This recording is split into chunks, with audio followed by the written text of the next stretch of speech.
ফের সমালোচনার শিকার অভিনেত্রী নুসরাত জাহান। অভিনেত্রীকে নিয়ে বিতর্কের শেষ নেই, কিন্তু এখনো তাকে নিয়ে ফের বিতর্ক, কারণ তার পোশাক। অভিনেত্রীর পাশাপাশি তিনি এখন মা, সেই কারণেই আরো ভয়ঙ্কর মন্তব্য। ছেলেকে নিয়েই এখন সারাদিন সময় কাটে তার। আজ যখন ঘুরতে গেলেন তখন সেখানে 2 পিস পরে তাক লাগালেন। কমলা রঙের বিকিনিতে উষ্ণতা ছড়িয়েছেন প্রাক্তন সাংসদ, কিন্তু অভিনেত্রী বর্তমানে এক সন্তানের মা, সেটাই কি ভুলে গেলেন? প্রশ্ন উঠল এমনই, কারণ তার পরনের পোশাক। ছেলে বড় হয়ে কি ভাববে? মায়ের এমন সাজ পোশাক দেখলে ছেলের চিন্তা ভাবনা কোন দিকে এগোবে?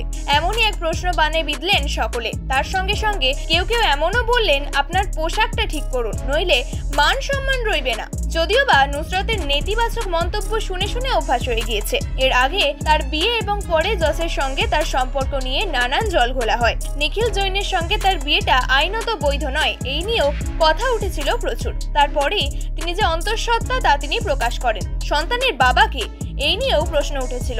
অভিনেত্রী অন্তঃসত্ত্বা অবস্থায় এই নিয়ে চুপ ছিলেন। সন্তান জন্মের বেশ কিছুদিন পর বাচ্চার বার্থ সার্টিফিকেটে দেখা গিয়েছিল জসের নাম। যদিও তারা কবে বিয়ে করেছেন সেই নিয়েও আলোচনা ছিল, কিন্তু খেয়াল করলে দেখা যাবে নুসরাতের পার্টনার হিসাবে রয়েছেন যশ। এদিকে সিঁদুর পরেন অভিনেত্রী নুসরাত জাহান।